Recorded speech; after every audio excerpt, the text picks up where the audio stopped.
Hey. Hi guys.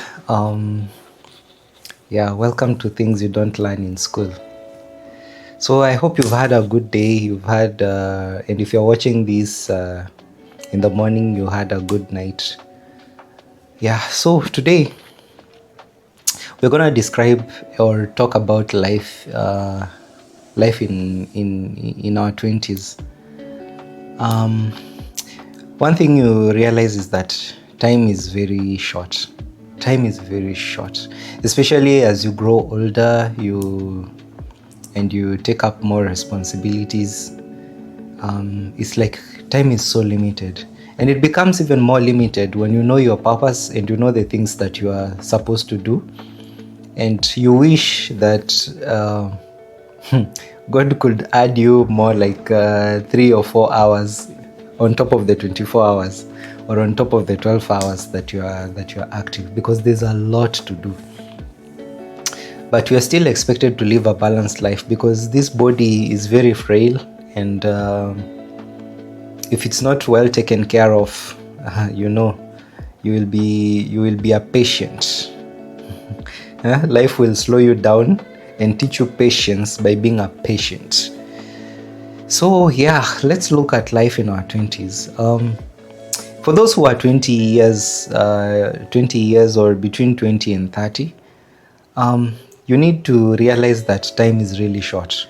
And if you don't make the most of your 20s, time will pass you by, and you'll just be how can I call it? You'll be a drifter in life. You won't be a navigator, because a navigator is somebody who knows where they're supposed to go. And so there are two cases here. There's a navigator and a drifter. So there's a navigator. I'll give you an analogy of a navigator. A navigator is somebody who they've known their purpose. They've taken time to understand themselves. They've known what they're supposed to do in life, and they're busy concentrating on that.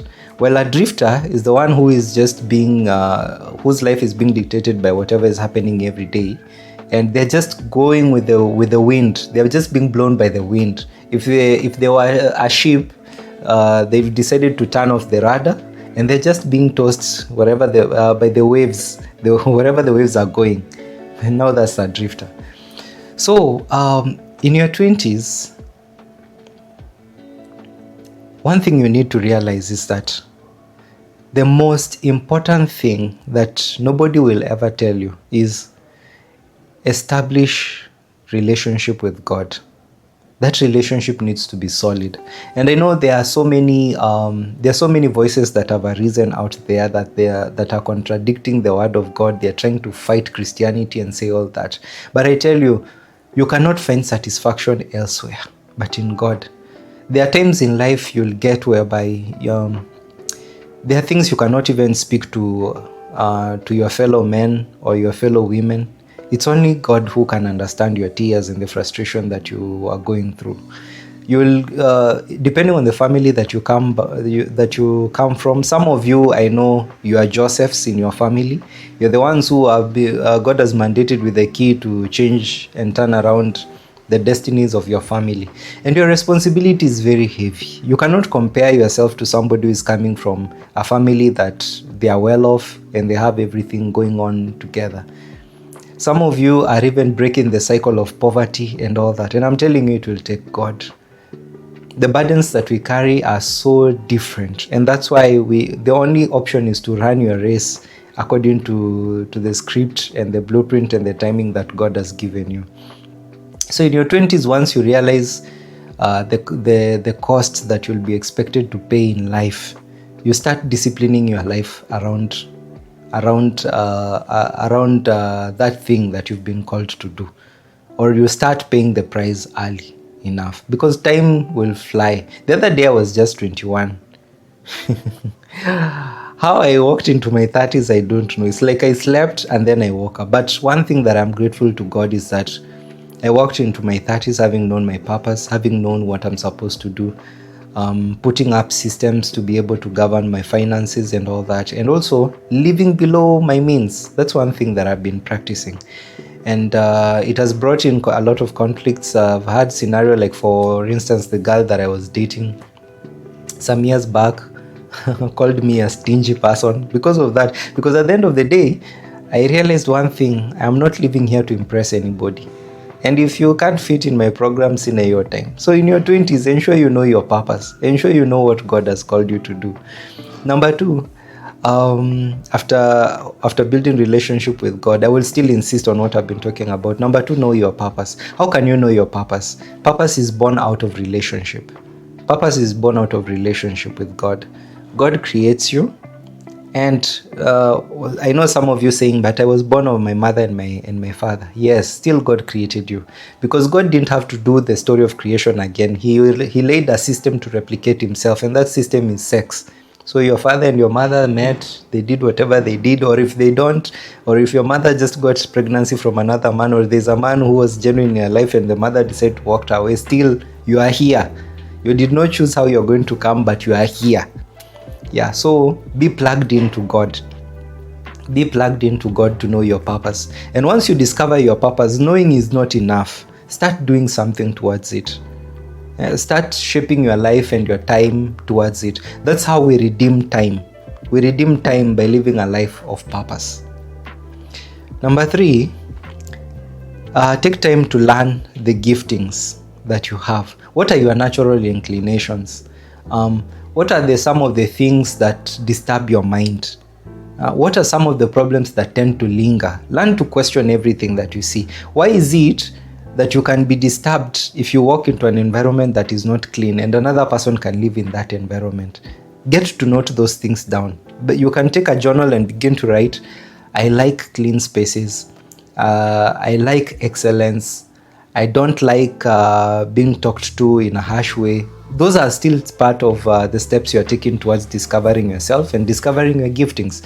Get to know what are some of the things that come to you naturally. Some of you just love drawing. You are very artistic. Some of you,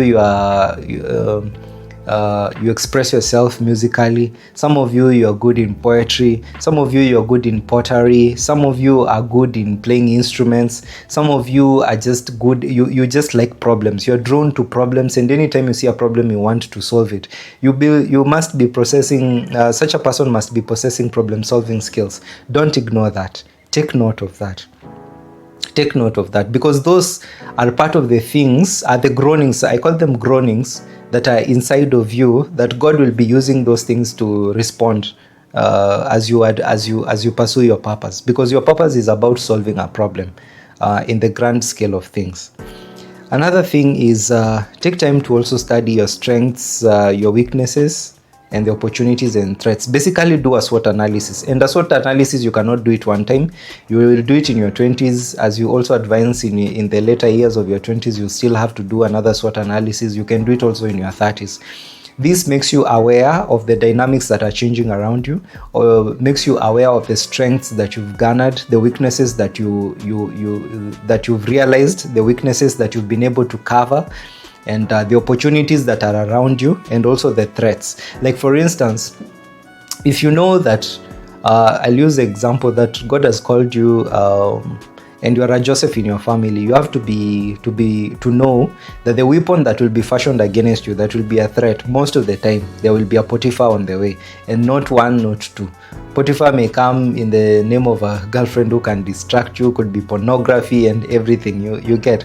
Be careful of the strange woman as well, and all that. If you are called to be a Jeremiah, just know that your calling will be quite heavy, and not like Jeremiah, like the prophet.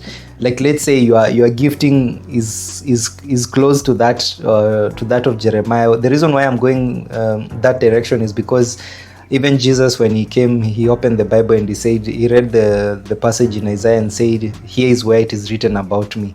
So that, as Solomon said, there's nothing new under the sun. So there's nothing that will be so unique about you, because graces, they tend to, whatever we carry, tend to replicate some of the people in the scripture. So you have to know the weaknesses around you. If you notice that you have an inclination towards women and all that, manage that. If you notice that that looking even at your family, some of the threat could be there is a cycle of alcoholism. So you ask yourself, how will I partner with God to change this story. If you notice, there's a cycle of poverty. You know you have an uphill task to begin to build wealth and reverse that cycle. So what are the threats? What are the threats around you? If you also notice that in your family where you come from, people struggle with obesity and maybe things like diabetes, you know that you'll have to tailor your life towards healthy living, and also exercising will be part of your life. So those are some of the things that you need to take note of. Another thing is, time is too short for you to waste it with people who are not building you. Remember Psalms chapter 1 verses 1 to 3 says that blessed is the man who does not walk in the counsel of the ungodly, nor stand in the way of sinners, nor sit in the seat of scorners,